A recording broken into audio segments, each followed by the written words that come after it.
Hi viewers, నమస్తే. Welcome to Srini. మనతో ఉన్నారు ప్రముఖ అనలిస్ట్ శ్రీనివాస్ గారు. సార్ నమస్తే అండి. నమస్కారం. అయితే చంద్రబాబు నాయుడు గారు మొట్టమొదటిగా ముఖ్యమంత్రి నేటికి 30 సంవత్సరాలు కావస్తుంది. అంటే ఉమ్మడి రాష్ట్రంలో అయితేనేమి, విభజిత ఆంధ్ర రాష్ట్రంలో అయితేనేమి 14 సంవత్సరాలు 11 నెలల కాలం పూర్తి చేసుకున్నారు. ఈ 14 సంవత్సరాల 11 నెలల్లో ఈయన రాష్ట్రానికి చేసింది ఏమిటి? ఈయన వల్ల ఆంధ్ర రాష్ట్రం ఎంత ముందుకెళ్ళింది? ఈయనకు ముందు ఎలాగుండేది, తర్వాత ఎలాగుంది? ఇక్కడండి ఆయన అంటే ముఖ్యమంత్రిగా ప్రమాణ స్వీకారం చేసి ఇప్పటికి 30 సంవత్సరాలు పూర్తవుతున్న ఈ సందర్భంలో ఈ 30 ఏళ్లలో సగం కాలం ఆయన ప్రతిపక్షంలో ఉన్నట్టే లెక్క. సో ఓవరాల్గా ఆయన ప్రతిపక్షంలో ఉన్న, అధికార పక్షంలో ఉన్న, ఆయన ఇప్పుడు ప్రజల పక్షానే ఉన్నాడు. ఇది మాత్రం మనం గుర్తుపెట్టుకోవాల్సిన విషయం. మనం ప్రతిసారి కూడా ఆయన అధికారంలో ఉంటేనే రాజకీయాలు చేసి, అధికారంలో ఉంటేనే ప్రజల కోసం ఆలోచించడం అనేది మిగతా వాళ్ళంతా చేసేది. ఇది రాజకీయ నాయకులు చేసే పని. అది మళ్ళీ ఎలక్షన్ దగ్గరికి వచ్చిన తర్వాతే వాళ్ళు మళ్ళీ ప్రజల గురించి, ప్రజల బాగోగుల గురించి ముందుకు వస్తారు, అప్పుడు మాట్లాడతారు. అంతకుముందు ప్రభుత్వం ఇది చేసింది, అది చేయలేదు అనుకుంటా. సో ఈయన అలా కాదు. డే 1 నుంచే, అధికారం కోల్పోయిన డే 1 నుంచే కూడా ఆయన ఇప్పుడు కూడా ప్రజల మధ్యనే తిరుగుతూ వస్తాడు. సో అందువల్ల అప్పటికి ఇప్పుడు కూడా ఆయన ప్రజల మనిషికి మనం గుర్తింపు తెచ్చుకున్నట్టు లెక్క. సో అది రాజకీయ నాయకుడికి ఉండాల్సిన నిబద్ధతలు మొట్టమొదటిది. ఇంక చంద్రబాబు నాయుడు గారి గురించి చెప్పాల్సి వస్తే, ఆయన స్టూడెంట్ నాయకుడిగా ఉన్నప్పటి నుంచే ఆయన ప్రూవ్ చేసుకున్నాడు.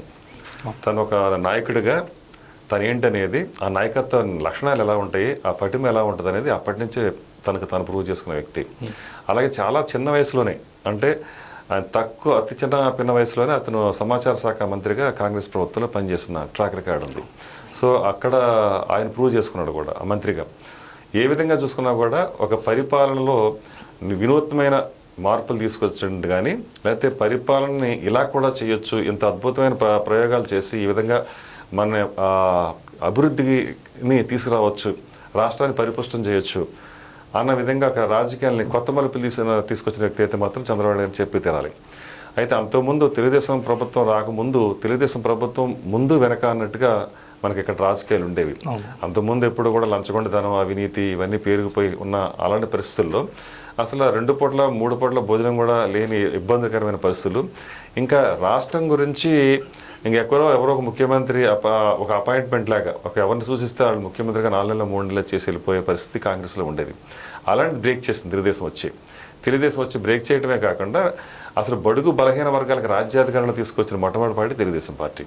ఆ విధంగా తీసుకుంటే కూడా మనకి తెలుగుదేశం మొదటి నుంచి కార్మిక, కర్షక, అలాగే రైతు పక్షాన్ని నిలబడి మొట్టమొదటి ఏదైతే మనం ఇప్పుడు అంటున్నామో ఇలాంటి పెన్షన్లు కానీ లేకపోతే సంక్షేమ పథకాలు కానీ ఎన్టీఆర్ తీసుకొచ్చాడు.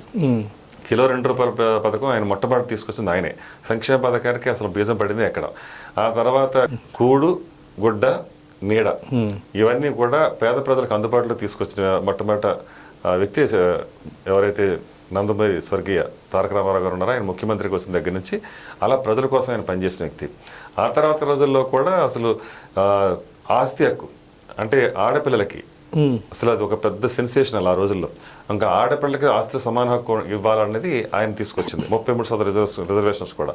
సో ఇలాంటి అద్భుతాలన్నీ కూడా తెలుగుదేశం ప్రభుత్వంలో జరిగినాయి. అలాగే రైతులకి సబ్సిడీ మీద కరెంటు ఒకటనే కాదు, ఎన్నో సంక్షేమ పథకాలు, అలా అభివృద్ధి పథకాలు. ఇలాంటి క్రమంలో తర్వాత రోజుల్లో కూడా చంద్రబాబు నాయుడు గారు అధికారంలోకి వచ్చిన తర్వాత మరి 30 సంవత్సరాల్లో మరి అప్పటికి ఇప్పటికి ఎంత మార్పు వచ్చిందో మనం చూస్తున్నాం. ఒకనాడు ఉన్న పరిస్థితులు అంటే ఆయన చంద్రబాబు నాయుడు గారు అధికారంలోకి వచ్చేటప్పటిగా రాష్ట్రంలో ఉద్యోగస్తులకు కూడా మనం ఉద్యోగాలు నెల సరిగ్గా ఇవ్వలేని పరిస్థితిలో ఉన్న పరిస్థితి.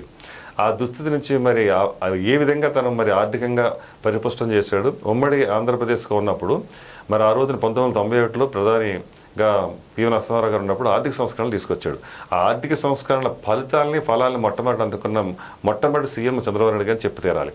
ఎందుకంటే ఆయన వచ్చిన తర్వాత చంద్రబాబు నాయుడు గారు అప్పట్లో ఐటీ మీద దృష్టి పెట్టాడు ఆయన, రాష్ట్రాన్ని అభివృద్ధి తీసుకెళ్ళడం కోసం. అప్పుడు చాలామంది ఎద్దేవా చేశారు, హేళన చేశారు. ఏంటి ఐటీ కూడబెడద్దా అని. కూడబెట్టడం కాదు, కోట్లు కూడబెడద్ది, దాని నుంచి ఎంతోమందికి ఉపాధి కలిగిద్ది, ఉద్యోగ కల్పన జరిగిద్ది, దాని నుంచి ఎన్నో కుటుంబాలు లక్షలాది రూపాయలు సంపాదించి, కోట్లాది రూపాయలు సంపాదించుకుని దేశాన్ని ఆర్థిక పరిపుష్టి చేయగలుగుతారు అని చెప్పిన మాట ఏదైతే ఉందో అది తర్వాత నిరూపించి చూపించారు. సో ఆ తర్వాత మాట్లాడిన వాళ్ళే ఎవరైతే అన్నారో వాళ్ళే సిగ్గుతో తలంచుకునే పరిస్థితి. ఆ విధంగా చూసుకుంటే ఆ రోజున ఐటీ మొట్టమొదట ఇక్కడ డెవలప్ చేయాలనుకున్నప్పుడు మరి బిల్ గేట్స్ లాంటి వ్యక్తిని కలవాలనుకోవడం అనేది అసలు అది కల్లో మాట అనమాట. అది జరుగుతుందా అంటే జరిగి తీరింది. ఎలా అంటే ఆయన పట్టుబట్టాడు. అసలు మా రాజకీయ నాయకులతో మాకేంటి అపాయింట్మెంట్స్ అవసరం ఏంటి అన్న బిల్ గేట్సే మరి ఆయనతో భేటీ అయ్యి ఆ తర్వాత ఆయన మాటలు ముగ్ధుడయ్యి ఆయన చెప్పిన దానికి ఆ తర్వాత ఇంతవరకు కూడా మేము ఎక్కడ బయట ఎక్కడ ఈ దేశం అమెరికాలో తప్పితే ఎక్కడ కూడా మేము మైక్రోసాఫ్ట్ మేము రెండోది లేదు అసలు. అట్లాంటిది మరి మీకోసమే ఖచ్చితంగా ఇండియా వస్తాం, వచ్చి మీ ఆంధ్రప్రదేశ్లో పెడతామని చెప్పేసి వచ్చారు. ఆ టైంలో ఆయన 10 నిమిషాలు టైం ఇస్తే ఈయన మాట్లాడే మాటలకి ఈయన ఫ్యూచరిస్టిక్ డిసిషన్స్కి ఆల్మోస్ట్ గంట పైన మాట్లాడారని చెప్పి అంత బిజీ షెడ్యూల్లో కూడా అంటారు. అవును, అలా చేయబట్టే ఆ రోజున మరి ఆయన అలా కన్విన్స్ చేశాడు కాబట్టి మరి ఇక్కడ మైక్రోసాఫ్ట్ రావటం, ఆ తర్వాత ప్రపంచం అంతా ఒక్కసారి తలదిప్పి చూసింది చంద్రబాబు నాయుడు కేసి. అంటే అలాంటి దిగ్గజాన్ని తీసుకొచ్చి ఇక్కడ రాష్ట్రంలో పెట్టుబడులు పెట్టించగలిగాడు అనేటప్పటికల్లా మొత్తం ఇంకెక్కడెక్కడ ఐటీ కంపెనీలు కానీ మిగతా కంపెనీలు కానీ పారిశ్రామిక రంగాల్లో కానీ మొత్తం టక పెట్టుబడులు అలా కుప్పతప్పలుగా పెట్టుబడులు పెట్టేటప్పటికి మనం చూస్తున్న సైబరాబాద్ ఈ రోజు ఈ పరిస్థితిలో ఉంది. సో అలాగే ఆద్యుడు ఏదైతే ఐటీ ముఖ్యమంత్రిగా ఆయన మన హైటెక్ సీఎంగా ఆయనకు పేరుండేది. ఓ రంగం చెప్పాలంటే ముఖ్యమంత్రిగా కనుక అనేకంటే కూడా సీఈఓ కానీ అనే ఒక పెద్ద కితాబ్ కూడా ఉండేది ఆయనకి. అలాగే రాష్ట్రం కోసం పరితపించేవాడు, రాష్ట్రాభివృద్ధి కోసం పరితపించేవాడు, రాత్రి బావులు పనిచేసేవాడు, తాను నిద్రపోకుండా అంటే ఉద్యోగస్తులు నిద్ర పోనీయకుండా పనిచేయించేవాడు అని పేరు కూడా ఉండేది. ఆ విధంగా కూడా ఉద్యోగస్తులకు కొంత కినుక ఉండేది, కొంచెం అసంతృప్తి కూడా ఉండేది, అంటే ఇలా పనిచేయించుకోవడం మీద. కానీ అది ఎవరి కోసం చేస్తున్నారు?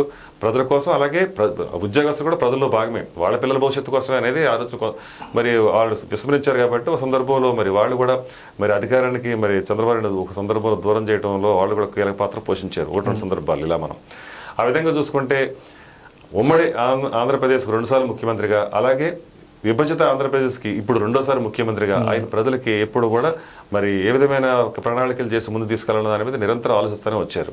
అలాగే 2020 అనే ఆ రోజుల్లో తీసుకొచ్చింది ఏదైతే ఉందో అది సక్సెస్ అయింది. ఆ తర్వాత ఇప్పుడు 2047 పెట్టి ఇవాళ ముందు తీసుకెళ్తున్నారు. అలాగే దేశంలోనే ఇవాళ మరి ఈయన అంటే మొన్న ఇండియా టుడే నిర్వహించిన దాంట్లో పోల్లో మరి 3వ అత్యుత్తమ స్థానంలో ఉన్న ముఖ్యమంత్రికి ఇవాళ కనిపిస్తున్నారు. అంటే మరి 6 నెలల క్రితం చూసుకుంటే 5వ స్థానంలో ఉండేవాడు ఆయన. మరి ఇప్పుడు వైసీపీ అంటున్నట్టు ఇది ప్రభుత్వం ఏదో విఫలమైపోయింది, ఆ సంక్షేమ పథకాలు ఇవ్వడం విఫలమైంది అనే నిజమైతే కనుక మరి ఇవాళ 5వ స్థానంలో ఉన్నవాడు 10వ 12వ స్థానానికి దిగజారిపోవాలి. కానీ ఈయన ఎగబాకాడు 3వ స్థానంలోకి. అంటే దీన్ని బట్టి అర్థమైపోతుంది అంతా దుష్ప్రచారమే జరుగుతుంది. కావాలని జరిగినట్టు ఇట్లా రకరకాల దుష్ప్రచారంతో ఈ ఫేక్ న్యూస్ ఇవ్వటం అనేది పెట్టుకున్న వైసీపీకి కూడా కనువిప్పు కలిగింది. ఇవాళ ప్రజలకి ఆల్రెడీ అర్థమైంది. కాబట్టి గతంలో వైసీపీ ఎలా చేసిందో చూశారు కాబట్టి ఇవాళ ప్రతిపక్ష హోదా కూడా లేకుండా కూర్చున్నారు. సరే అవన్నీ పక్కన పెడితే ఒక కార్యదక్షుడిగా చంద్రబాబు నాయుడు గురించి చెప్పుకోవాల్సి వస్తే మరి ఆ విధంగా ఐటీ రంగంలో తీసుకొచ్చిన విప్లవాత్మక మార్పులు చూసాం. ఇప్పుడు ఇవాళ క్వాంటమ్ వ్యాలీ లాంటి ఒక వినూత్నమైన ప్రణాళికలు ఆలోచనలు చేసుకుంటా ఇవాళ ఏదైతే ఆంధ్రప్రదేశ్ మరి 5 సంవత్సరాలుగా మరి మన అతలాకుతలం అయిపోయింది, అస్తవ్యస్తం అయిపోయింది, ఆర్థికంగా అన్ని రంగాల్లో ఫెయిల్ అయిపోయింది. మరి 12 లక్షల కోట్ల అప్పు నెత్తిన పడిపోయింది ప్రజలు ఎత్తిన. మరి ఇలాంటి స్థితిలో వచ్చి చంద్రబాబు నాయుడు మళ్ళీ ఏం చేయగలుగుతారు?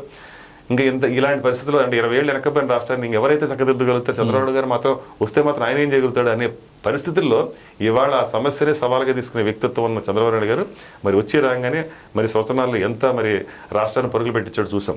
కేంద్రంలో నుంచి ఎన్ని పెట్టుబడులు తీసుకొచ్చుకున్నారో చూసుకున్నాం.